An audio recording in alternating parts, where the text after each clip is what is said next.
उनका एक ऐसे था नेचर, है ना, जिसमें उनने इस ट्रांसेंडेंटलिज्म के जो कोर कॉन्सेप्ट है उनके बारे में बात करी है।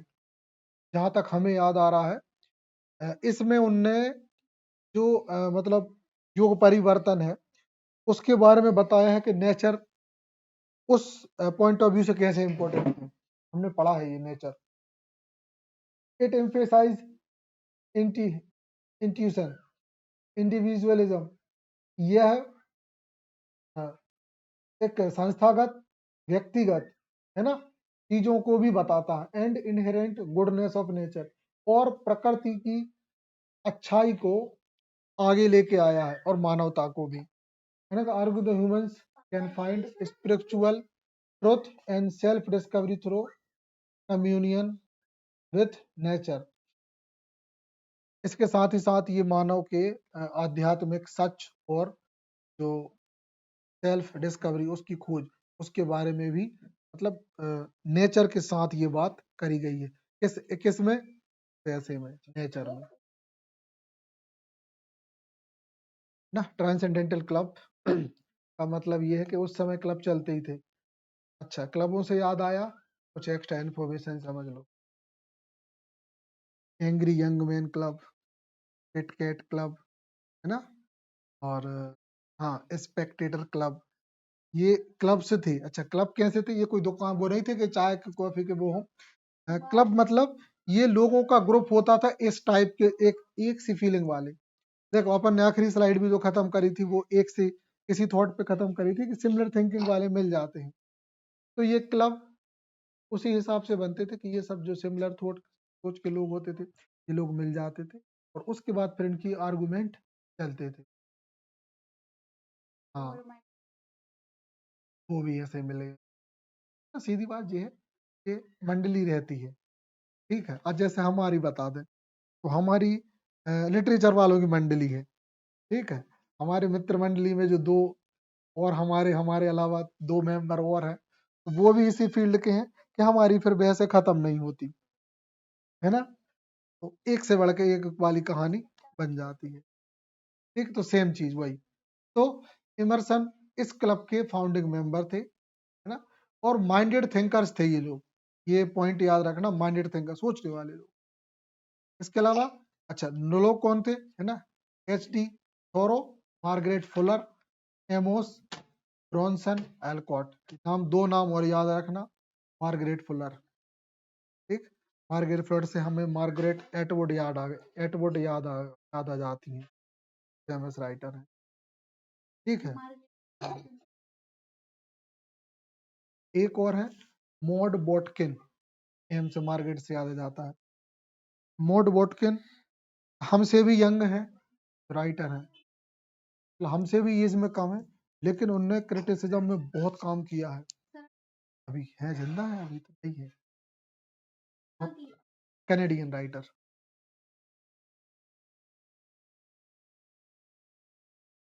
मॉड बॉटकिन बहुत इंपॉर्टेंट है, उनने एक टर्म कॉइन आउट करी, ये भी दिग्गज होते। हमने हालांकि देखा है उनको पहले, वीडियो में देखा है, क्या पता आप तो एज्ड हो। हमने देखा तो कम ही लगी थी हमें, मतलब काफी यंग लगी, गोल मटोल। फिलहाल Margaret Fuller, Amos Bronson Alcott to share Emerson's view on individual. उन्होंने इमर्सन के इंडिविजुअलिज्म और सेल्फ रिलायंस पे अपने व्यू भी। आगे बढ़े, the American scholar, it is also most important work, है ना। अच्छा, ये अमेरिकन स्कॉलर है, पहले इसके बारे में कुछ चीजें बता दें। तो इसमें अमेरिका के उस कंडीशन को बताया कि कैसे वो बुरी स्थिति से अच्छा हुआ, और एक अमेरिका का एक व्यक्ति अपने अमेरिका की नेचर, उसकी रियलिटी को बताता है इस ऐसे में, ठीक। चलो, तो इसमें अपन देखें, in 1837 American believes is a famous address the American scholar at Harvard। हाँ, मतलब हार्वर्ड में जब ये थे तब उनने इसको लिखा था, ठीक। he advocated for intellectual independence, urging American बात नहीं कर, urging Americans to develop their own literary in the cultural identity. America ने खुद की साहित्यिक और सांस्कृतिक जो आइडेंटिटी है वो क्रिएट की है, फ्री फ्रॉम यूरोपियन इन्फ्लुएंस। और कैसे खुद को यूरोपियन इन्फ्लुएंस से फ्री रखा, इट वाज हेल्ड, और वो इस बात का परचम लहराते हैं, America intellectual declaration of independence. America का एक वो भी है, डिक्लेरेशन ऑफ इंडिपेंडेंस का एक चार्ट है। तो इनने ये इस बात का झंडा फहराते हैं, जैसे अपन कहते हैं ना कि हमारा जो संविधान की जो प्रस्तावना है वो सबसे बेस्ट है, दुनिया को उसकी बताते हैं कि हमारा जनगण मन अच्छा है। ठीक, तो America's intellectual declaration of independence by Oliver Wendell Holmes SR.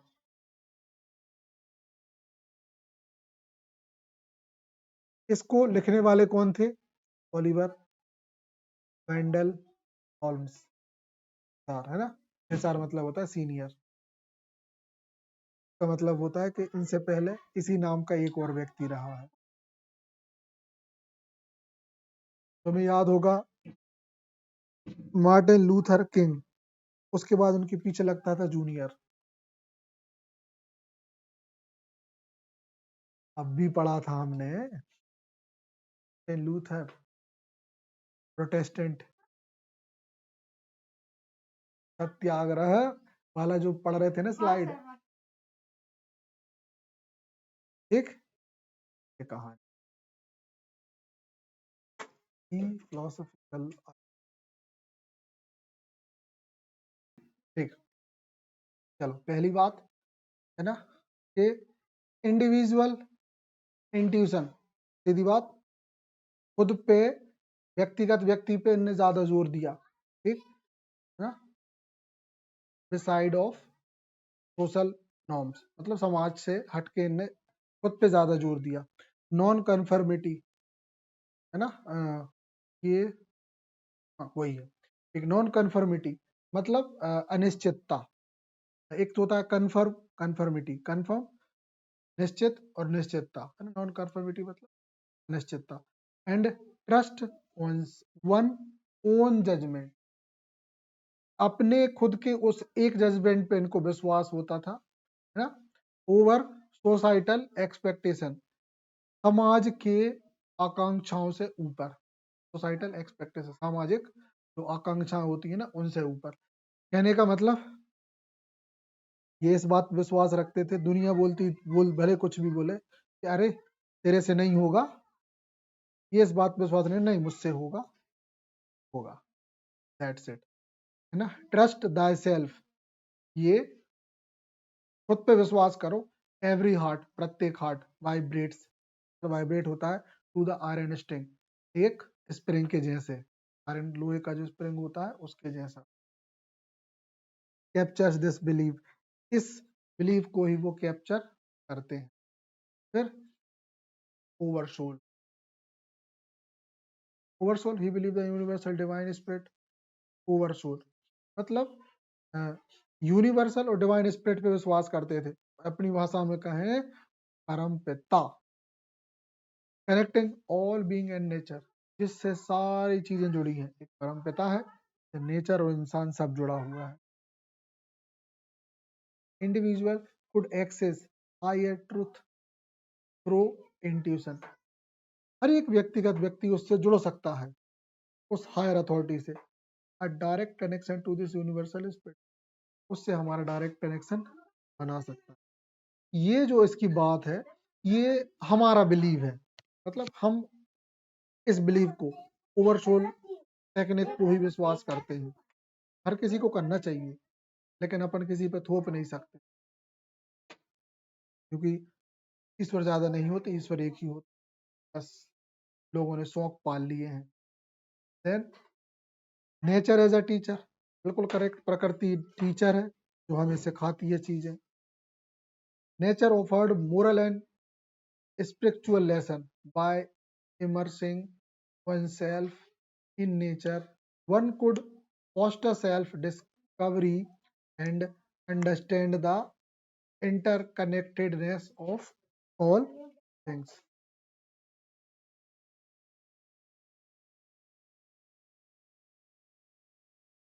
हम्म, फिलहाल देखें नेचर एज अ टीचर।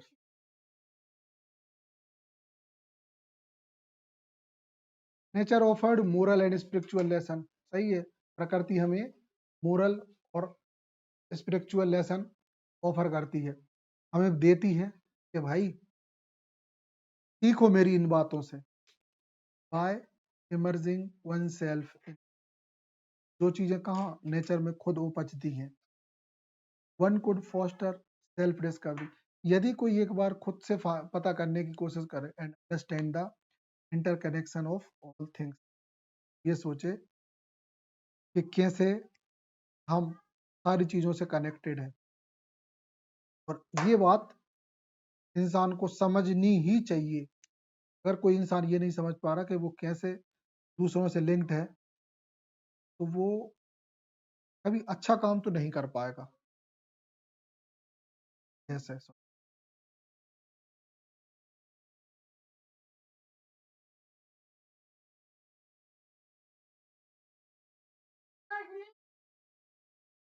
सीधा सा एग्जांपल है कि यहाँ जाओ, यहाँ से जाओ, कि पानी नल चल रहे हैं, पानी बह रहा है, सबसे शानदार। तो आपको इससे इंटरकनेक्ट होना चाहिए, आप उसको बहाओगे, वो आपको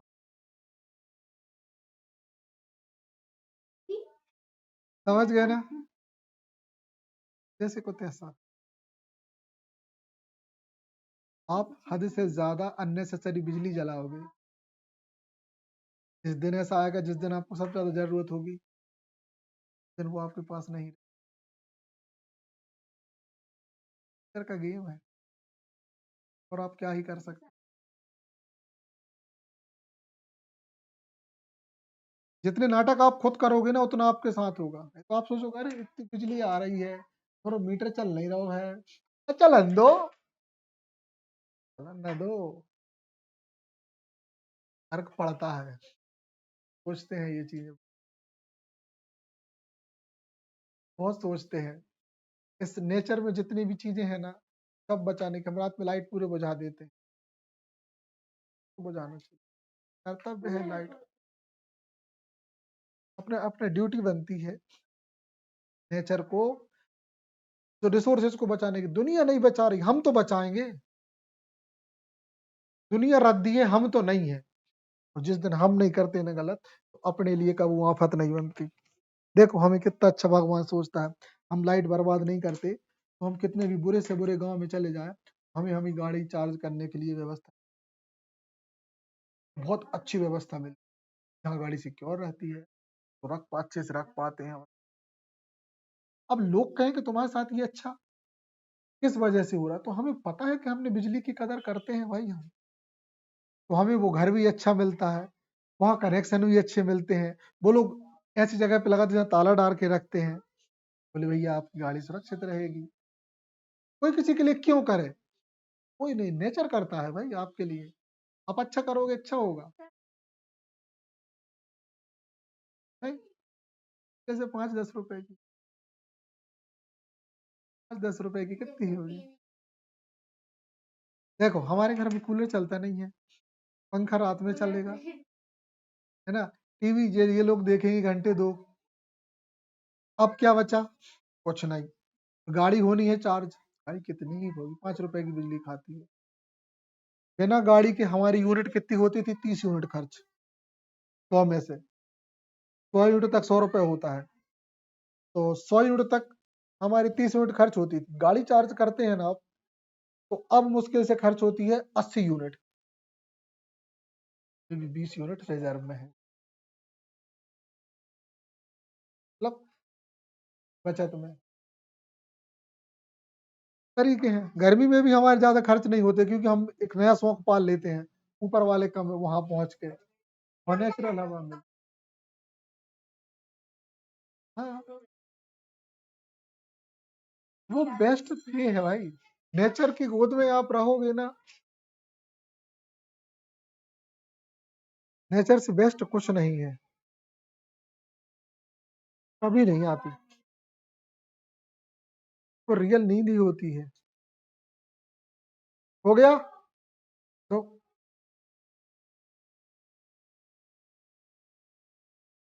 6 की बोली थी।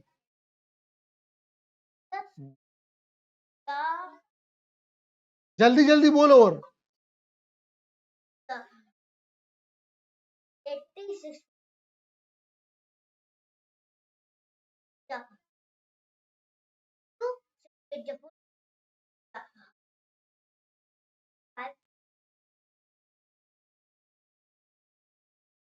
ढंग से नहीं हुई है, फिर से बोलो।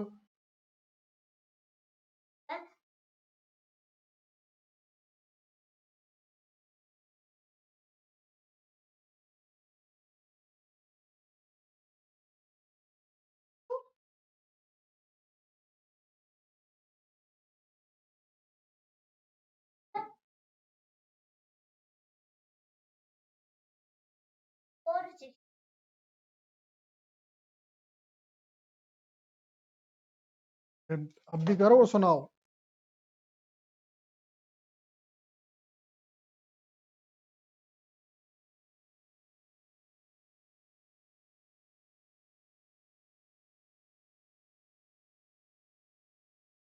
ये तो अपना डन हो गया, टीचर एज ए नेचर। अब देख लें द इम्पोर्टेंस ऑफ एक्सपीरियंस। सही है, अनुभवों की क्या उपयोगिता है वो भी देख लें।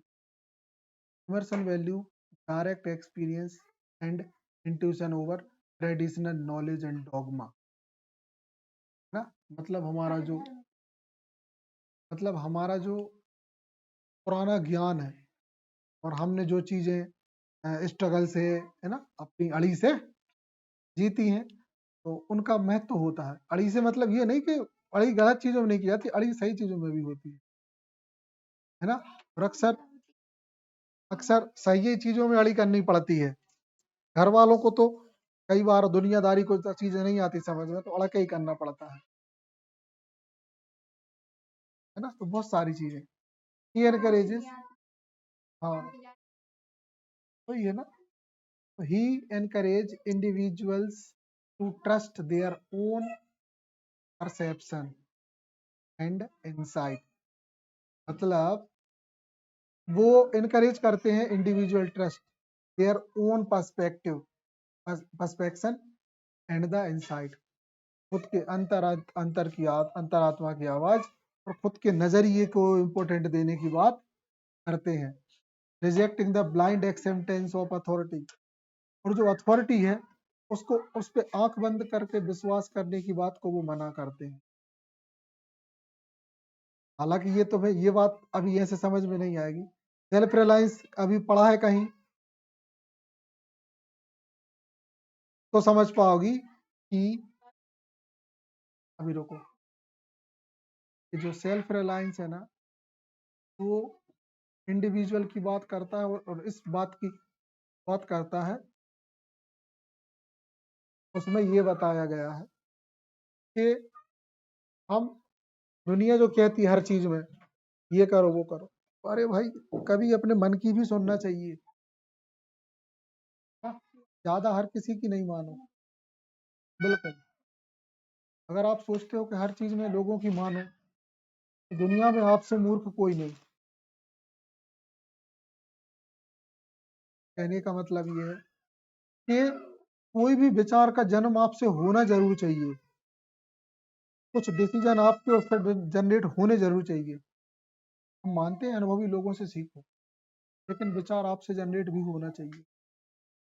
इसका हम सबसे शानदार एग्जाम्पल दिखाते हैं कि जैसे हम वेल्डिंग करके कोई नया चीज बनाते हैं, ये भी थॉट ओरिजिन का एक तरीका है जो चल रहा है है ना? अपनी गड़ी बड़ी चलाना, ठीक है नहीं, एक तरीका वो हो गया। अच्छा, जैसे थॉट ओरिजिन की बात करें तो आपका क्रिएटिव होना जरूरी है। आपके दिमाग से कुछ चीजें निकलनी चाहिए, निकलनी चाहिए तुम्हारे दिमाग से। निकले मतलब ओरिजिनल बनो, आप ओरिजिनल बनो। अनुभव तो लो दूसरों के, बिल्कुल लो। हाँ, नहीं, दूसरों के अनुभव बिल्कुल लो, उसके बिना तो सीख ही नहीं है। मतलब शिक्षा दूसरे के बिना संभव नहीं है, लेकिन उससे सीख के फिर अपने थॉट जनरेट करो। और ऐसा भी नहीं कि गलत थॉट जनरेट हो जाए, मतलब गाइडेंस लेके थॉट जनरेट करो। गाइडेंस लेके कैसा, कि जैसे हमने तुम्हें रास्ता बताया कि यहाँ से तुम्हें करेली पहुंचना है, हमने कहा कि यहाँ से सीधा पंचायत जाओगे और सीधा करेली पहुंचोगे। ओके, अब तुम्हें थॉट जनरेट पता क्या करना है कि मुझे जल्दी पहुंच, तुम कहोगे लिफ्ट,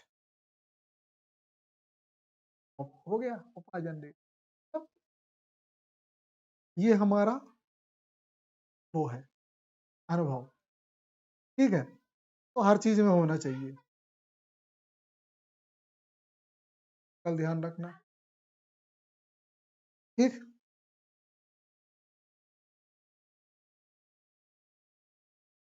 अब इनके मेजर वर्क्स देख लें, इसमें से सबसे इंपॉर्टेंट है essays first and second series. हाँ,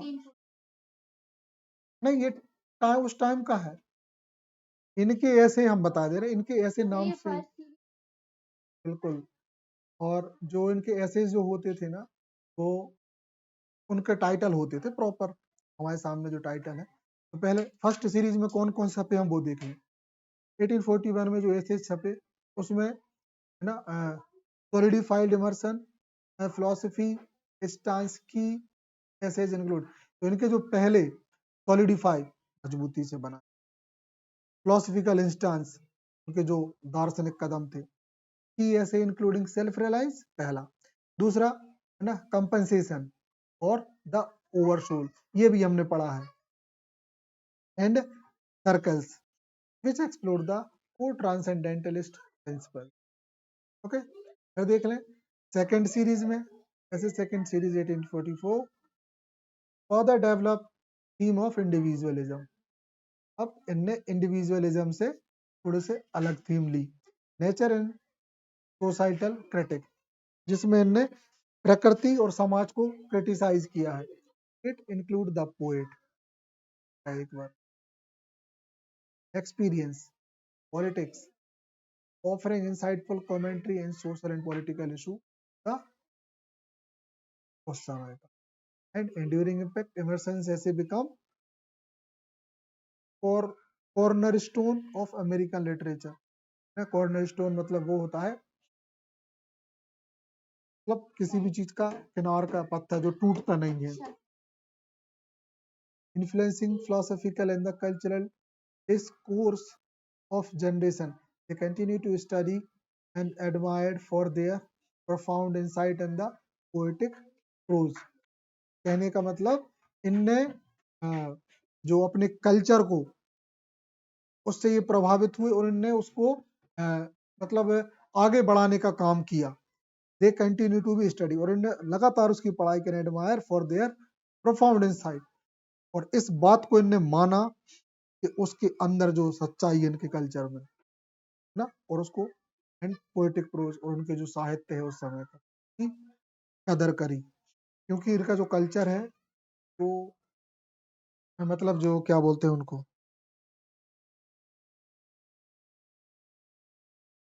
जो वो यहाँ के जो आदिवासी थे ना, तो वो लोग बहुत रिच थे, अमेरिकन आदिवासी बहुत रिच थे कल अपने उसमें नेचर से, तो बहुत समृद्ध था अमेरिका शुरू से, तब तो आज तक उसको खा रहा है वो। हम भी समृद्ध थे, हमारा नोच के ले जाया गया, उनका कोई नोच नहीं पाया उतना ज्यादा, वो लोग आज उसको भंजा रहे हैं, है ना। तो ये चीज है, तो इस चीज को दो लोगों ने अच्छे से लिखा, एक हमारे पर्सन ने, और एक है हमारे द स्कॉलर जिप्सी, किसी का वर्क है, आई थिंक वो टी एस एलियट का है, तो उसमें भी बहुत अच्छे, नाम सुना होगा या नहीं सुना तो सुनोगी, बहुत फेमस है। नहीं, हम बता रहे हैं वो इलियट नहीं है, वो है ऐसे, वो दाढ़ी है उनकी यहाँ सफेद सफेद, है ना, मतलब दाढ़ी है उनकी ऐसी बूढ़ी सी, मूछें और दाढ़ी, ये कई इधर सुले हैं, हम याद नहीं यार। क्रिटिक है वो भी, और फेमस क्रिटिक, देख लेना, मिल जाएगा, समझ जाओ। ठीक, चलो इसको यही खत्म कर दें। 6 हो गई, अब बची सिर्फ 4।